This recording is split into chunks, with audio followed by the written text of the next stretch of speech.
Okay, welcome back to this week's lecture, which is on Roman history.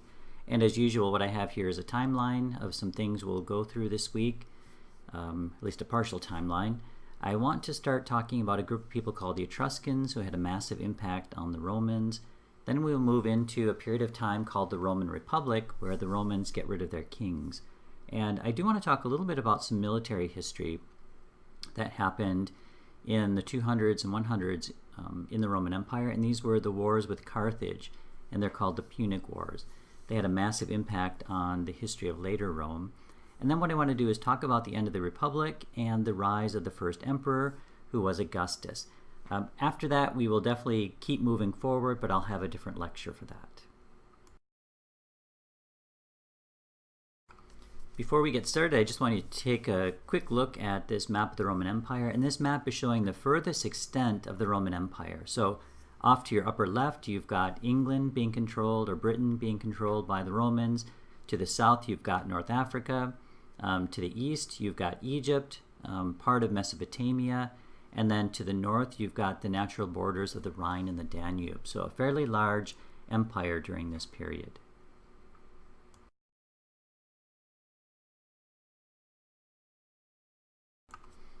Okay, before we get into Roman history, I just want to spend a little bit of time talking about the Etruscans. So the Etruscans were northern Italians living in Italy before the time of the Romans, at least before they got organized. And this was happening around 900 BC.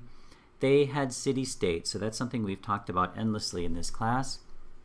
And this proved to be their downfall because it was very rare that they actually got together and formed what I just put here on this scene, a confederacy or a group of city-states. So they remained fairly independent. Now their economy, like most of the economies in the ancient world, was based on agriculture. And what they ended up doing is spreading out from their city-state and conquering the neighboring countryside. And what they did is they put those country people to work for them. So a lot of the Etruscans would just sit in their city-state, they would control the outlying areas, and those country people living outside of the city would be doing all the work. And so the economy is based on agriculture. And of course, to do that, you need a very strong military. In the beginning, it was certainly strong. Now later, as the Romans rise up, as I mentioned, they weren't able to control the Romans as much as they would like to.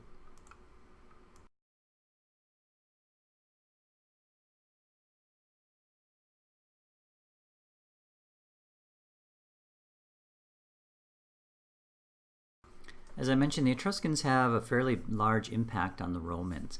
But the Etruscans, too, were also impacted by the Greeks.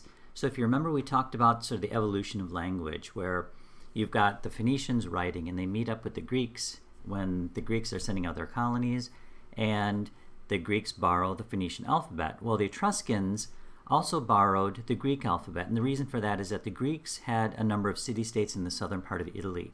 So the Etruscans were directly trading with the Greeks in the south, and then they borrowed their alphabet. Now this will be borrowed by the Romans, which is why today we're sort of writing in a Phoenician script.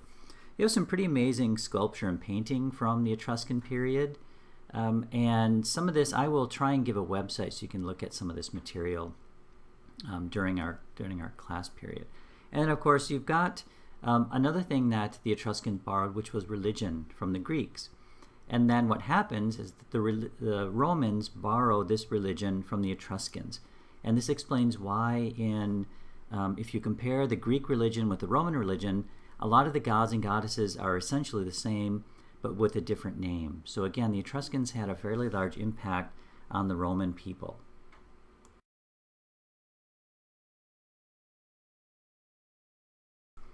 Now let's move into Roman history. And I have to warn you that a lot of what we know about early Rome, up to about the beginning of the 300s, we don't know a lot in terms of absolute dates. So what I'll be telling you is sometimes a mix of myth, sometimes a mix of what Roman historians actually said about their own history.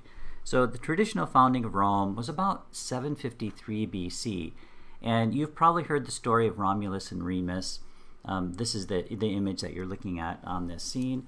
These two little boys were abandoned, and the she-wolf found them and suckled them, and then they end up founding Rome. And again, we don't know, that's probably not a true story, but that's where you get the name of Rome from Romulus, because the story is that these two brothers were building city walls, and Remus made fun of Romulus because he didn't think the walls were high enough, and Romulus ends up killing his brother.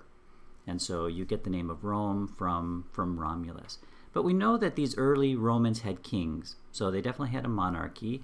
We're fairly certain that they had some type of advisors, and these will later be called the Senate. Not quite sure about an assembly this early, but I put it up here on the scene because it's a possibility. So you definitely have a monarch or a king and a group of people who are usually the wealthy people giving advice.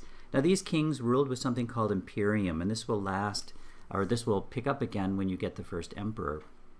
What this means is absolute power. And like I just said, the king of Rome has these counselors or these senators. So he does take advice, but what the imperium means here is that he makes the ultimate decision.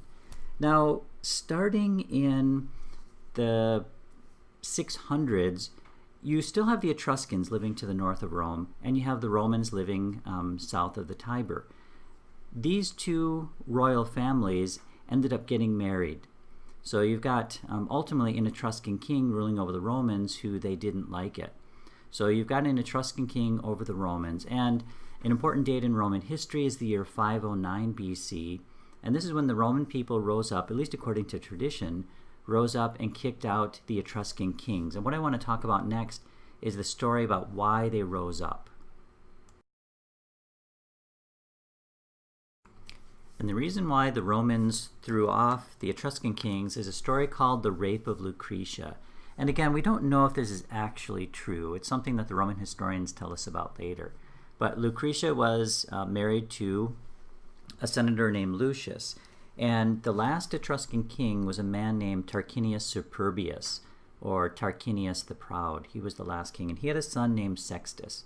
Now, Sextus and Lucius were supposedly friends, and they get together with a man named Brutus one day, and they try and decide who has the better wife. So what they decided to do was to sort of spy on their wives. And so Sextus, Lucius, and Brutus go off, and they start spying on Lucius' wife named Lucretia. And Sextus falls in lust with Lucretia, and he goes to her that same night, and he tells her that he wants to have sex with her. And of course she's married, so she refuses, and he says that, well, you will have sex with me, otherwise what he would do is kill a slave, put the slave in her bed, and then kill her and put her in the bed with a slave, which would have been awful for her family's reputation. And then what he ended up doing is raping her.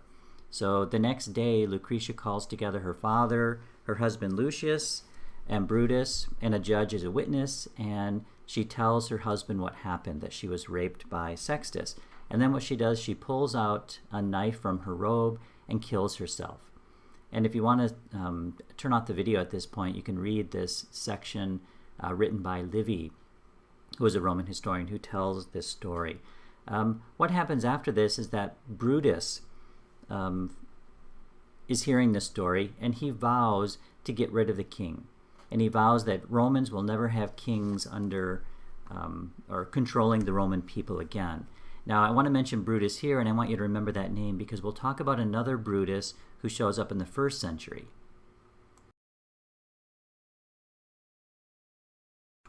And according to tradition, this is exactly what Brutus does. He drives off Tarquinius Superbius and Sextus, and then this starts the Roman Republic, which probably started in the year 509 BC. And so instead of having kings, what the Romans decided to do is to rule themselves through two people called consuls. And another word for them, they're also patricians, so they're father figures for the Roman Empire. And again, what you have is still a Senate. So the senators and the consuls were very wealthy people. And as you can see here on the scene, these consuls were elected every single year.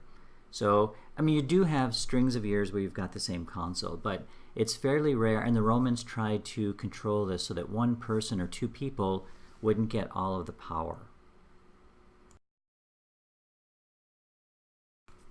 And I know there's a lot in this scene, and again, I just want to give you this warning that a lot of this is according to tradition, so we don't know the exact dates of some of these things. Once you get down to about the 350s, then the dates become more secure.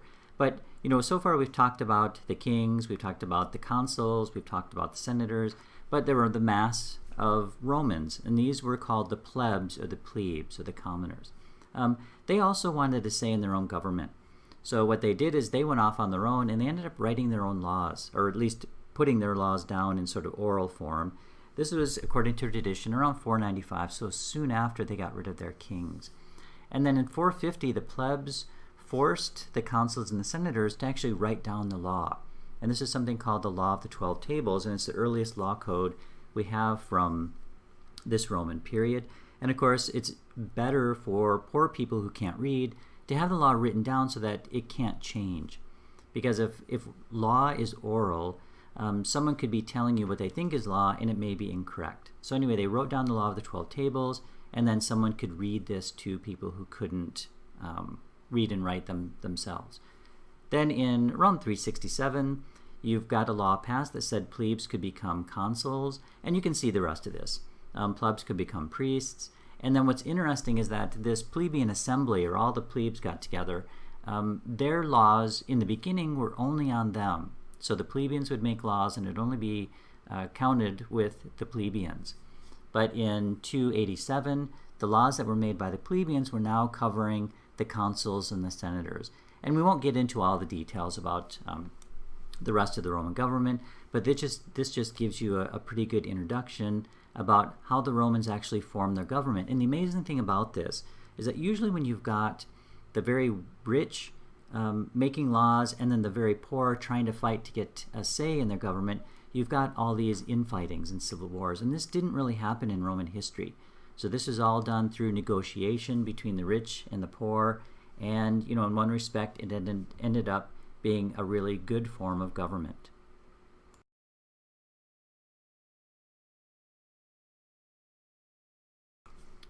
Now I want to move down into the 200s, and this is a map showing North Africa. The Romans are slowly extending their power down to the southern part of Italy, and they come across a group of people called the Carthaginians. And this, Carthage was originally a Phoenician colony, which became a great city and then became an empire. So what I want to talk about next are these Punic Wars, these 3 wars between Rome and Carthage.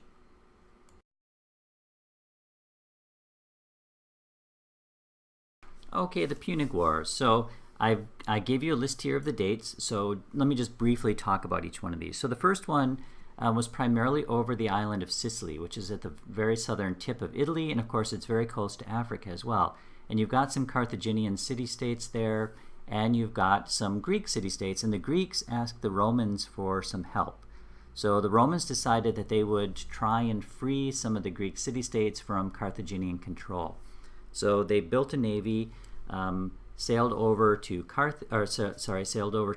Sicily, and then had some battles there. Now the end of the First Punic War wasn't exactly a stalemate, but there wasn't a lot of land that was exchanged. But the big part to remember is that the Romans defeated the Carthaginian navy in this war. And so you've got the Carthaginians, this large empire. They controlled North Africa, they controlled part of Spain, and they controlled the Mediterranean. And this sort of little upstart group of Romans built essentially their first navy and then defeated this giant navy of the Carthaginians. So this, in one respect, starts the Roman control of the Mediterranean. Then they make a peace treaty, and then move forward 50 years or so. You've got the Second Punic War, and this started with a great Carthaginian general named Hannibal. And what he did was he moved up through Spain and then went overland and attacked the Romans. So Hannibal was going down through Roman-controlled territory, and the Romans were having a hard time fighting against him. They kept moving back as he was going southwards into Italy. But Hannibal had trouble sieging cities. And what the Romans decided to do is to attack his supply lines in Spain. So they sent a few Scipios. Well, one in particular is Scipio Africanus. So they send Scipio, who's a Roman general, to Spain, and he ended up taking Spain. Of course, Hannibal panics because his supply lines are cut off. And what Scipio ends up doing then is going to Carthage. So he gets in the navy, he sails to Carthage and brings the war to the Carthaginians. What happens then is that the Carthaginians sue for peace. So Scipio takes the name of Scipio Africanus. So he invaded Carthage, invaded Africa, and won this particular battle, and then the Romans and the Carthaginians sign a peace treaty. And of course, this didn't last. 50 years later, you've got the Third Punic War. And in this particular war, two things to remember. One is that you've got two groups of people fighting against the Romans. One is the Carthaginians, the other group is the Greeks. So the Romans go to war first with the Carthaginians, and essentially what they do is they take the war again to Carthage, they fight with the Carthaginians, and they defeat them. And this time it's a total defeat. There's no suing for peace in this particular war, and Carthage is flattened. And this is fairly rare in ancient history, where you've got one enemy totally demolishing another, but this is what happens in this particular war. And then the Romans turn on the Greeks. So by about 150 BC, the Romans have essentially controlled a good part of Greece, and this extends the Roman control. So these Punic Wars are really important because they allow the Romans to take over Italy, they take over Sicily, they take Spain, they take North Africa, and then towards the end of the Third Punic War, the Romans are pushing into Greece, and then they will just continue. They will push into Mesopotamia, and the Punic Wars are important because this is what creates their empire.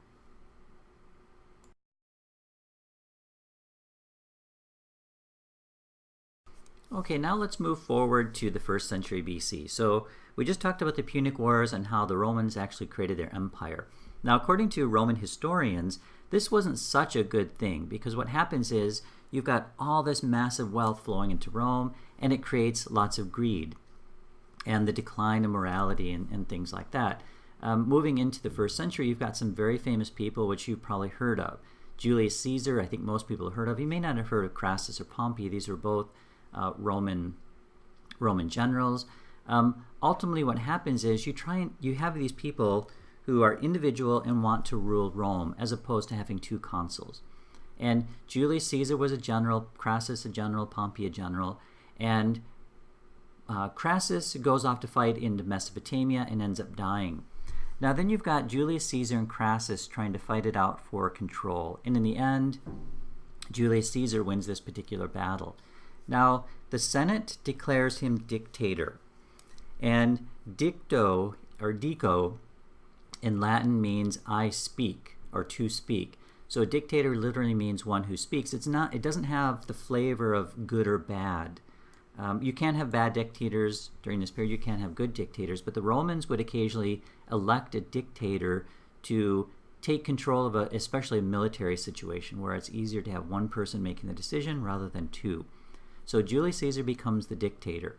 Now, he starts to take total control of lots of things. And a lot of senators were afraid of him, but they started to talk about getting rid of him.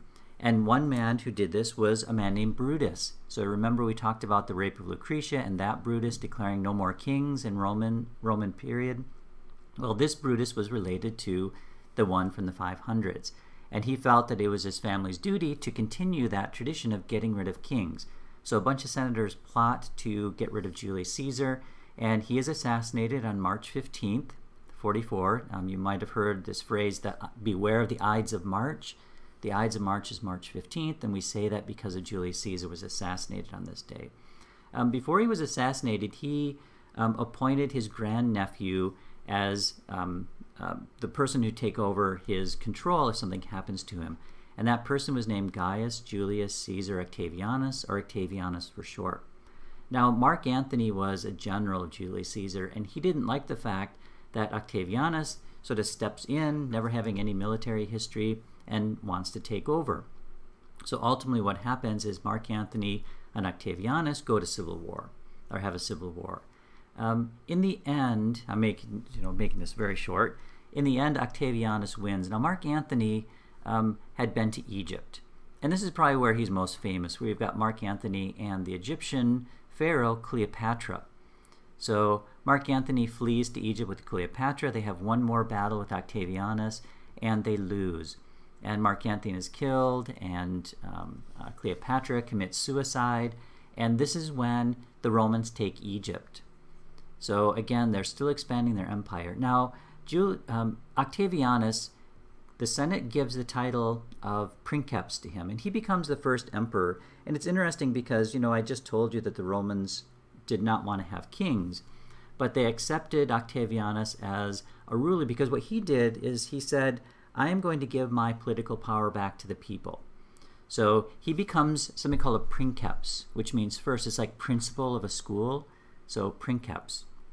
And he gives back his power, but he still remains in power, and he's really the force that moves the end of the 1st century into the 1st century AD when he dies in 14.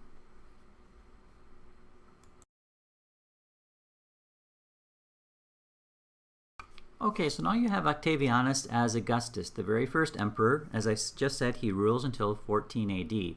Now, before we go on, I just want to give you a little breakdown of Roman social structure, and it's fairly close to what we've looked at before. You've got the emperor at the top. You've got below the emperor, you have the senators or the patricians, who again are extremely wealthy class.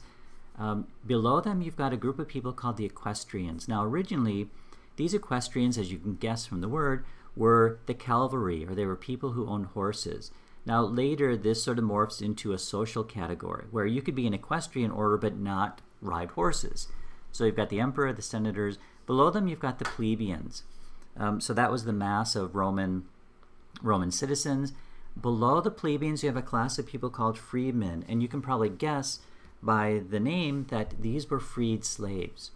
So slavery was very big in Roman society, but slaves could get their freedom in 2 ways. One is that your owner could free you, and then you become a freedman, or you could buy your freedom. So a lot of slaves were paid a small amount of money, and over time you could build up and save money and then buy your freedom. So if that was acceptable to your owner, you were then free, and you'd be a freedman. Now, you're not a Roman citizen, so you wouldn't have the voting rights and things like that. But if you have children, if you're a freedman and have children, those children are free, and so they are Roman citizens. And then below the freedmen are the slaves. So very large slave class in Roman society. They did a lot of the physical work. They did a lot of taking care of what was happening in the Roman Empire. And what I want to do in the next section is to talk about the 3rd century crisis. So we're going to jump ahead to the 200s.